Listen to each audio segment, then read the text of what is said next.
Pakistan is Kwali, Zakwashale, Dera Manana, Pakistan.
بسم الله الرحمن الرحیم. السلام علیکم ګرانو کتونکو، یو پیرا بیا ستاسو په خدمت کې حاضر یو.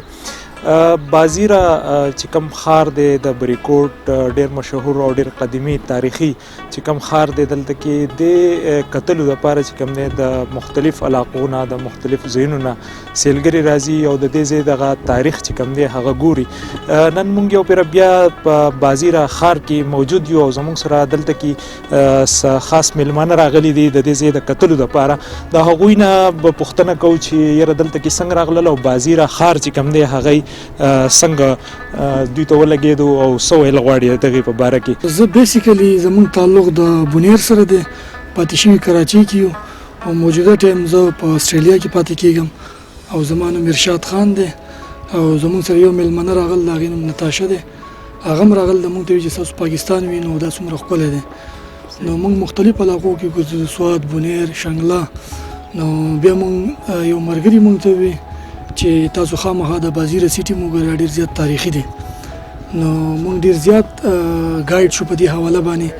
ډېر معلومات راغی چې دلته بودا پاتې کېدو او سکندر اعظم کوم چې الکساندر د ګریټ ورته وایي د هغه یو تاریخ موږ وکتو. بیا د هغو هغه عبادتخانې موږ وکتې، هغو هغه د اوبو سیستم او بیا په هغه ټایم کې کوم کنډرات او کوم سینیټري سیستم چې و هغه انډرګراونډ و او بیا دغه شان د هغو عبادتخانه موږ وکته.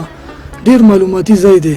نو پکار ده چې حکومت په دې حواله باندې تاریخي ځایونو خیال وساتي او داسې نور بره ځایونه دي پکار ده چې هغه هم وښیي.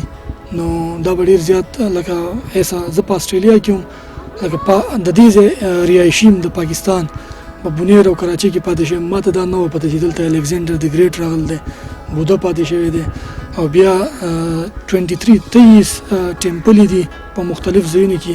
څه موږ داسې وکړ په لاره باندې بریکوټ په دې روډ باندې مانیار سره. دا ډېر تاریخي ځایونه دي. موږ ډېر زیات خوشحاله شو، ډېر زیات معلومات شو چې د 700 د 1300 BC د وخت ځایونه او نن داسې تاسو په دومره کار کړی دی او د هر څه ښکاره شو. موږ ډېر زیات خوشحاله شو او ستاسو ډېره مننه چې موږ له هغه ټایم راپورته. ډېره مننه، ډېره مهرباني. کتونکو زموږ سره کم چې د دوی سره مېلمانه راغلي د زموږ سره فارنر، د هغوی سره هم یو دوه درې خبرې کوو چې هغوی ته دا ځای څنګه ولګېدو او څه ویل غواړي د زموږ د بریکوټ بازیرا سیټي په حواله باندې. First of all, welcome to Pakistan and how you find here our Swat Valley. My name is Natasha.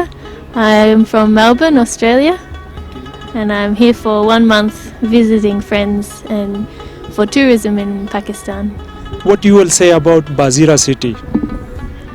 It's a very beautiful place and I think it has so many things to offer for tourism and everyone is so welcoming. What you will say about Pakistan and especially Swat Valley to other partners to come here, how you find the people here?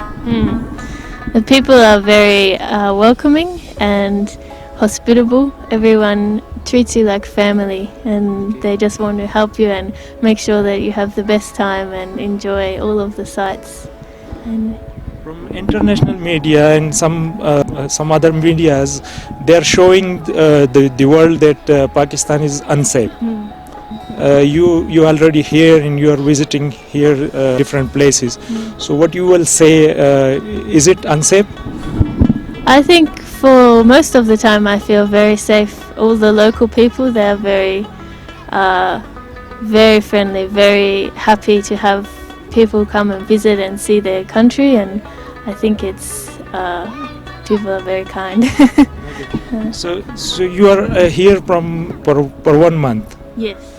So did you learn any Pashto word or Urdu word? Some Pashto. I'm learning very lag. Okay, so can you share that with our viewers? Pakistan is Kwali. Za Kwashale. Dera Manana, Pakistan. Thank you very much. ګرانو کتونکو تاسو دغه پارتنر چې کوم راغلي دي د هغوی خبرې هم تاسو واورېدې. زموږ چې کوم د دوی سره د بونیر د سیمې یو ملګری ارشاد خان و، د هغوی خبرې هم تاسو واورېدې. یقینا چې دغه تاسو واورېده د فارنرز د خولې نه هم چې پاکستان او خصوصا بیا سپیشلی سوات ویلي چې کومه ده هغه بالکل سیف ته دلته کې فارنرز راتلی شي، دلته کې وزټ کولی شي او دوی ښه کولاو چې کوم دی هغه خپل موومنټ کوي دلته کې ګرځي. نو تاسو هم څومره چې زمونږ ویورز دي هغوی ته به وایو چې دغه ویډیو در سره شیر کړئ او د دې ځای وزټ خامخا وکړئ. تر یو بل خپرونې پورې خپل کوربه مظفر شاه باچله اجازت ورکړئ. د لوی الله په امان.